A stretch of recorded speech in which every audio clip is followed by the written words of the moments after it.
কালীগঞ্জ মাকসুদা garden সিটির সামনে একটি সাদা বস্তার ভিতরে বস্ত্রহীন হাত পা দিয়ে একটি মৃতদেহ পড়ে আছে। এই সংবাদ প্রাপ্তির সাথে সাথে আমাদের দক্ষিণ কালীগঞ্জ থানার ঘটনাস্থলে পৌঁছায়। পরবর্তীতে অফিসার ইনচার্জ এবং আমি তথ্য পেলে আমি ঘটনাস্থলে পৌঁছাই। ঘটনাস্থলে পৌঁছানোর পরে তাৎক্ষণিক হচ্ছে গিয়ে আসলে মৃতদেহ ছিল না এবং অবয়ব ছিল না, এই জন্য মৃতদেহের পরিচয় শনাক্ত করা যায়নি।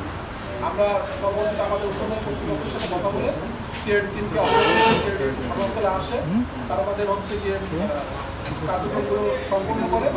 পরবর্তীতে আমরা আমাদের ঢাকা জেলার মাননীয় পুলিশ সুপার স্যারের সার্বিক দিক নির্দেশনায় এবং অতিরিক্ত পুলিশ সুপার মোহাম্মদ খাইরুল স্যারের পরামর্শে আমি হচ্ছে গিয়ে দক্ষিণ কালীগঞ্জ থানার একটা চৌপাশ টিম গঠন করি। যে টিমের ছিল এসআই ফরহাদ, এসআই কানুন সহ এবং অন্যান্য ফোর্স আমরা একটা টিম গঠন করি, যেটা একটা ক্লুলেস একটি চাঞ্চল্যকর মার্ডার।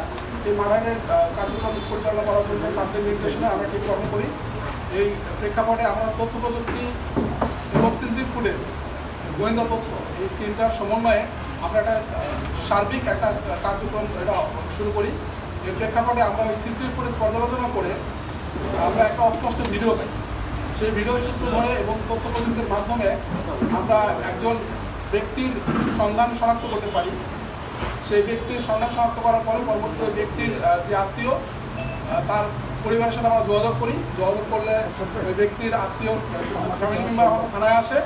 থানায় আসলে তারপর হচ্ছে গিয়ে তারা আমরা জানতে চাই যে এই ভীতি কে এসেছে তারা চেনে কিনা। পরবর্তীতে বলে সে হচ্ছে গিয়ে বিগত 3-4 দিন ধরে তার ফোনটা বন্ধ, এবং তারপরে আমরা আমাদের যে ছবি ছিল ছবিটা তাকে দেখালে সে শনাক্ত করে হ্যাঁ এটা তার বোন। পরবর্তীতে হচ্ছে গিয়ে আমরা অস্পষ্ট যে ভিডিওটা আমরা হচ্ছে গিয়ে তার ভীতির বোন তাকে দেখালে পরবর্তীতে সে অস্পষ্ট ভিডিও দেখে ধারণা দেয় আমাদেরকে এটা হচ্ছে ভীতির সাবেক হাজব্যান্ড, নাম হচ্ছে গিয়ে